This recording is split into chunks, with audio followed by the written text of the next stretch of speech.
खुशामदीद कहते हैं आपको।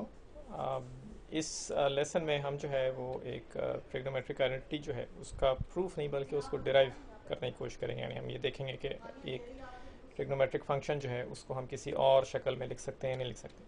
और यहाँ जो हमने ये चीज़ जो ड्रॉ की हुई है यहाँ पर, इसको हम इस्तेमाल करेंगे अपने उस डेरिवेशन में। और जो ये डेरिवेशन है ये बहुत ही यानी एक ऐसी ट्रिग्नोमेट्रिक आइडेंटिटी की शक्ल में निकलेगी कि जो बहुत ही ज़्यादा इस्तेमाल होती है और बहुत ही यानी देखने में सिंपल लगती है। लेकिन ये कि ये बहुत ज़्यादा इसका जो डेरिवेशन है वो कोई बहुत ज़्यादा सादा नहीं है, मैंने समझ में नहीं आता कि किसने उसको सबसे पहले जो है इस तरह से डिराइव की। तो जो हमारी ट्रिग्नोमेट्रिक फंक्शन है वो साइन अल्फ़ा प्लस बीटा, यानी अल्फ़ा और बीटा दो जो है मुख्तलिफ एंगल्स हैं। हम ये देखते हैं कि sine alpha plus beta, sine of alpha plus beta जो है इसको किसी और शक्ल में हम मज़ीद लिख सकते हैं या नहीं।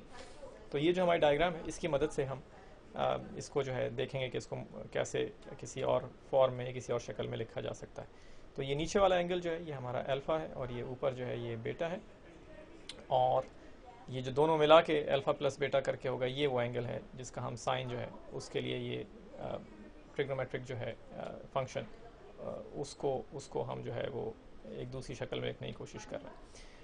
तो ये जो हमारा अल्फ़ा प्लस बीटा के जो ऑपोजिट जो ये एंगल पूरा बना है इसके ऑपोजिट जो साइड है वो ये बी सी वाली जो सीधी जो वर्टिकल उमूदी जो एक लाइन है बी सी। तो हम इसको हमें पता है कि साइन अल्फ़ा प्लस बीटा जो है वो ऑपोजिट ओवर हाइपोटेन्यूज़ के बराबर होता है। तो बी सी जो है वो ऑपोजिट साइड हो गई और हाइपोटेन्यूज़ जो है वो इस ट्राइंगल का वो ए बी हो गई। तो B C over A B जो है ये ऐसा ही है जैसे कि हम साइन अल्फ़ा प्लस बीटा। तो अब B C over A B जो है इसको देखते हैं कि हम ये जो हमारी जो ये फिगर बनी हुई है इसमें क्या हम बी सी को किसी और तरीके से भी लिख सकते हैं या नहीं। तो अगर आप देखें बी सी, तो बी सी जो है वो ये इसको एक sum B D plus D C या B D plus E F करके भी लिख सकते हैं। यानी ये सिर्फ हमने एक लाइन को दो हिस्सों में करके जो है सम की शक्ल में भी इसको जो है लिखा जा सकता है। और जो हम ई एफ जो है वो ये सीधे राइट साइड के ऊपर जो जो वर्टिकल लाइन है उसकी लेंथ है। तो बी सी बराबर हो गया B D plus E F.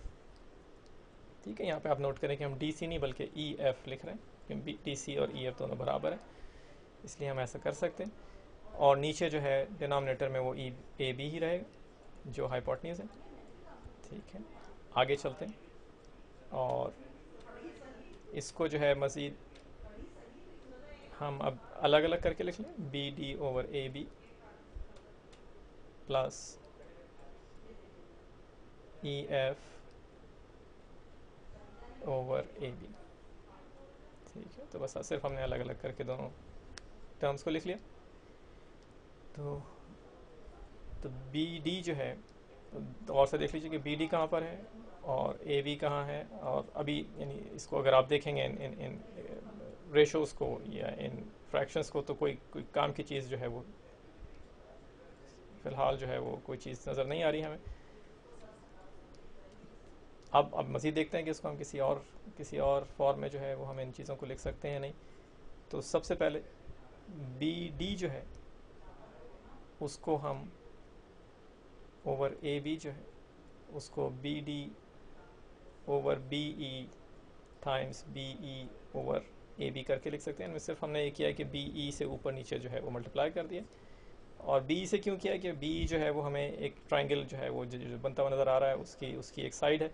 तो हो सकता है कि हम किसी साइन या कोई और कॉस फंक्शन की शक्ल में जो है लिख सकें इस रेशो को। तो हमने सिर्फ बी ई से जो है ऊपर नीचे जो है वो अपनी पहली वाली टर्म जो है उसको मल्टीप्लाई और डिवाइड कर दिया, बाकी कुछ नहीं किया। और सिर्फ इस तरह से लिख लिया है कि बी डी के नीचे बी ई आ गया है और ए बी के ऊपर बी ई। तो ये B D over B E और times B E over A B, ये वही अभी भी पुराना वाला हमारा। तो यानी ये जो पूरा एक्सप्रेशन है यहाँ पर ये वही पुराना वाला एक्सप्रेशन है क्योंकि हमने सिर्फ बी ई से ऊपर नीचे इसको हमने मल्टीप्लाई कर दिया। अच्छा, अब इसी तरह से इस तरफ जो ये ई एफ है इसको देखते हैं कि ई एफ को क्या किसी और शक्ल में लिखा जा सकता है या नहीं। तो ई एफ जो है उसको हम E F over A B को हम जो है वो ए ई से मल्टीप्लाई और डिवाइड कर देते हैं। ठीक है, ए ई से क्यों कर रहे हैं क्योंकि ये एक हाइपोटेन्यूज है नीचे वाले जो ट्राइंगल का।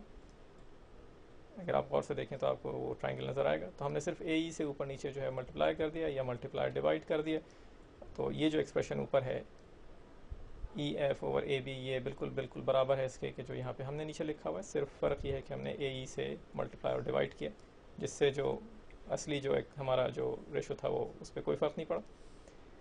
अब जो है इन चीज़ों को ज़रा गौर से देखें आप, जिस तरह से हमने ये मुख्तलिफ टर्म्स लिखी हैं, तो अब आपको नज़र आएगा कि इसमें कुछ ना कुछ जो है काम की चीज़ें हैं। अब देखें ये जो अल्फ़ा जो एंगल है, ये अल्फ़ा जो है ये नीचे वाले ट्राइंगल जो है ये एक राइट एंगल ट्राइंगल है, ठीक है। ये इसका एक एंगल है और इसमें ए एफ जो है ये इससे एडजेसेंट है।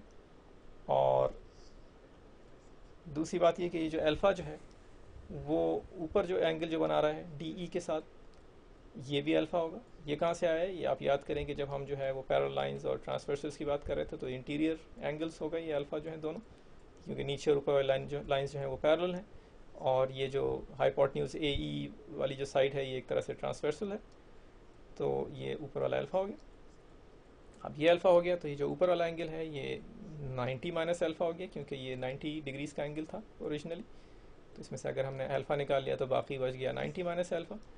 अब ये ऊपर वाला अगर 90 माइनस अल्फ़ा है और ये इस तरफ उल्टे हाथ में हमारे पास 90 डिग्रीज़ का एंगल है, तो जो ऊपर जो एंगल है ये अल्फ़ा हो जाएगा। और ये अल्फ़ा क्यों हुआ, ये अल्फ़ा इसलिए हुआ कि अगर आप इन सारे एंगल्स को आपस में जमा करें, अल्फ़ा प्लस 90 माइनस अल्फ़ा नीचे वाला 90 माइनस अल्फ़ा प्लस 90, तो ये सारा जो सम है तो अल्फ़ा अल्फ़ा आपस में कैंसिल हो के 90 प्लस 90 180 मिल जाएगा आपको। और हमें पता है कि ट्राइंगल के जो सारे एंगल्स हैं उनका सम 180 होना चाहिए, और ये हमें 180 मिल गया, इसलिए ये ऊपर वाला जो है ये भी अल्फ़ा हो गया। ठीक है, तो अब वापस आ जाए अपने ये जो हमने लिखी हुई बहुत सारी टर्म्स, इनको देखें। अब B D over B E क्या है ये तलाश करें। बी डी ये बीच क्या है और ये बी ई ये वाली है इस तरफ। तो बी डी जो है ये साइड कौन सी है, ये एडजेसेंट है ऊपर वाले अल्फ़ा एंगल के, और बी ई जो है ये हाइपोटेन्यूज है, तो ये एडजेसेंट ओवर हाइपोटेन्यूज हो गया ये B D over B E. हमें पता है कि एडजेसेंट ओवर हाइपोटेन्यूज जो है वो कोसाइन किसका, अल्फ़ा का, तो ये कोसाइन अल्फ़ा हो गया पहली वाली जो टर्म है। और B E over A B को अब देखें, बी ई हाइपोटेन्यूज नहीं, बी ई जो है ये ऑपोजिट साइड है बेटा एंगल के, और ए बी जो है ये एडजेसेंट साइड है बेटा, ऊपर वाला जो ट्राइंगल है उसको देखें आप, ठीक है। तो ए बी जो है हाइपोटेन्यूज है, तो बी ई जो है वो opposite over hypotenuse, opposite over hypotenuse जो है वो साइन सोकाटोआ वाली, तो ये साइन ऑफ बेटा हो गया। अब प्लस, अब ई एफ देखें क्या है, ई एफ और ए ई एफ और ए ई में क्या रिलेशनशिप है। ई एफ जो है वो हमें ऑपोजिट साइड नज़र आ रही है अल्फ़ा की, और ए ई जो है वो हमें हाइपोटेन्यूज नज़र आ रहा है नीचे वाले ट्राइंगल का, तो ये साइन ऑफ अल्फ़ा हो गया, ऑपोजिट ओवर हाइपोटेन्यूज, तो साइन अल्फ़ा। अब ए ई और ए बी के दरमियान देखें, ए ई जो है वो ये रहा, ये वाली साइड है, और ए बी जो है तो ये जो ऊपर वाला ट्राइंगल है उसमें हम देख रहे हैं, तो ए ई जो है वो एडजेसेंट हो गया बेटा ट्राइंगल का, और ए बी जो है वो उस ट्राइंगल का हाइपोटेन्यूज है। तो एडजेसेंट ओवर हाइपोटेन्यूज हमें पता है कि वो का है कोसाइन, तो ये कोसाइन ऑफ बेटा हो गया। और यहाँ पर हमारा काम मुकम्मल हो गया। हमने देखा कि साइन अल्फ़ा प्लस बीटा जो है उसको हम इस तरह से भी लिख सकते हैं, कोसाइन ऑफ अल्फ़ा साइन बेटा प्लस साइन अल्फ़ा कोसाइन बेटा, तो ये बराबर है साइन ऑफ अल्फ़ा प्लस बेटा, ठीक।